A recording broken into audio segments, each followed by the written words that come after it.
Hello guys, সবাই কেমন আছে? আশা করি সবাই ভালো আছে। আমিও খুব ভালো আছি গো। বড়দের আশীর্বাদ আর ছোটদের ভালোবাসা। আজকে একটা নতুন রেসিপি নিয়ে এসেছি। নতুন না, তোমরা অনেকেই বাড়িতে বানাও।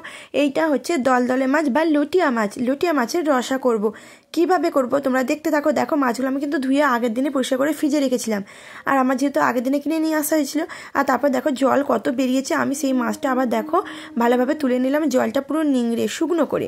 কিন্তু এই মাছের জল বেরোয়, তোমরা সবাই জানো, যারা মানে এই মাছটা চেনো তাদেরকেই বলছি, জল বেরোয় প্রচুর। তারপর দেখো আমি এতে লেবু রস দিচ্ছি। লেবু রস এই কারণে দিচ্ছি, এই মাছের দেখবে একটা স্মেল থাকে, হালকা গন্ধ, খারাপ মতো গন্ধ থাকে, সেটা অনেকে খেতে পারে না। আমার মেয়ে তো এই মাছ খেতে পছন্দ করে, কিন্তু লেবুর রস দিলে না সেই স্মেলটা চলে যায়। ওই জন্য লেবু রস দিলাম। আর লেবুর রস দিলে না মাছটা শক্ত শক্ত হয়ে যায় আর তোমার করতেও সুবিধা হয়।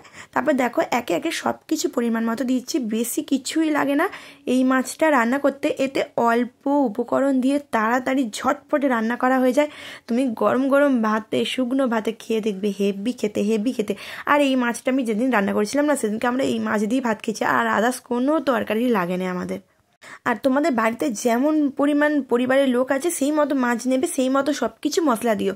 আমার যেহেতু অল্প লোক, ওই জন্য অল্প মাছ নিয়েছি। আর দেখো নুন, হলুদ, লঙ্কা গুঁড়ো সব কিছু পরিমাণ মতো দিলাম, আর সর্ষের তেল দিলাম।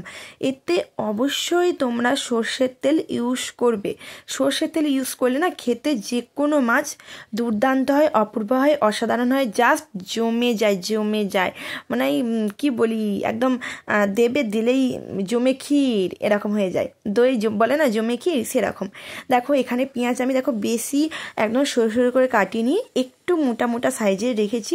তোমরা চাইলে সরু সরু করতে পারো, অসুবিধা নেই। তারপর দেখো 5টা কাঁচা লঙ্কা দিয়েছি, চিড়ে দিয়েছি। কাঁচা লঙ্কাগুলো মাঝখান থেকে একটু চিড়ে দিয়েছি।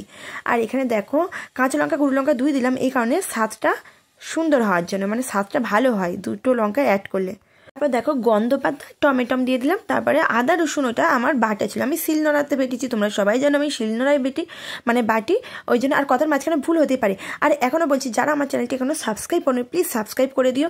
আর পাশে যে বেল আইকনটি আছে প্লিজ ক্লিক করে দিও, যাতে আমার নতুন নতুন রেসিপি বলো, ভ্লগ বলো, তোমাদের কাছে আগে নোটিফিকেশন যায়, তোমরা দেখতে পারো, আমার ভিউজটা বাড়ুক, লাইকটা বাড়ুক, তাই না? আর অবশ্যই লাইকটা দিও, লাইকটা দিয়ে ভিডিও দেখা শুরু করো। আর তোমাদের লাইকের জন্য আর কমেন্টের জন্যই কিন্তু আমি উৎসাহ পাই প্রতিদিন, প্রতিনিয়ত। আর দেখো সব ম্যাগনেট করে নিলাম। এবারে আমি এটা 1 ঘন্টা কি আধ ঘন্টা চাপা দিয়ে রেখে দেবো। তারপর দেখো আমি 1 ঘন্টা পর চলে এসেছি তোমাদের সামনে। দেখো কড়াই আমি বসিয়ে দিয়েছি, আমি ওভেনটা অন করে দিলাম। দিয়ে দেখো আমার যে ম্যাগনেট করা ছিল 1 ঘন্টা, এই 1 ঘন্টা কিন্তু আমি বসেছিলাম না, এই 1 ঘন্টা আমি আদার্স অন্য রান্না করেছি, বাসন মেজেছি, ছেলে মেয়েকে রেডি করেছি স্কুলে দিয়ে আসার জন্য। আর দিয়ে তারপর দেখো রান্নাটা বসিয়েছি। আর এই রান্নাটা না তাড়াতাড়ি হয় একদম। দেখো আমি এতে কিছুই দিলাম না, কড়াইটাই আমি গরম করে আর এগুলো সব দিয়ে দিলাম। আর যেহেতু আমার সব কিছু ম্যাগনেট করাই ছিল, এতে এক্সট্রা করে কোনো তেল দিতে লাগবে না। আমি সব কিছু পরিমাণ মতো সব দিয়ে দিয়েছি। তোমরা চাইলে এতে তেল দিতে পারো, ফোড়ন দিতে পারো, কিন্তু আমি কিছুই দেবো না, কিছুই না। কিন্তু না দিয়েও খেতে কিন্তু অপূর্ব হয়, অপূর্ব হয়। আর এই মাছ রসা তোমরা একবার বাড়িতে বানিয়ে দেখো, খেতে দুর্দান্ত হয় গো। আমি মিথ্যে বলছি না, একবার বানিয়ে দেখো।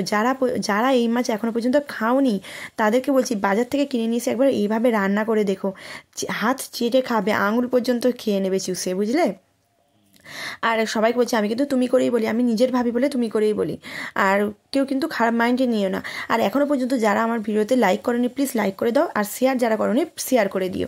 আর যারা এখনও পর্যন্ত সাবস্ক্রাইব করোনি প্লিজ সাবস্ক্রাইব করে দিও, যাতে আমার নতুন নতুন ভ্লগ বা ভিডিও তোমার কাছে আগে পৌঁছায়। আর ভিডিওটা কেমন হলো তোমরা কমেন্ট করে জানিও, ভালো হলেও জানিও, খারাপ হলেও জানিও।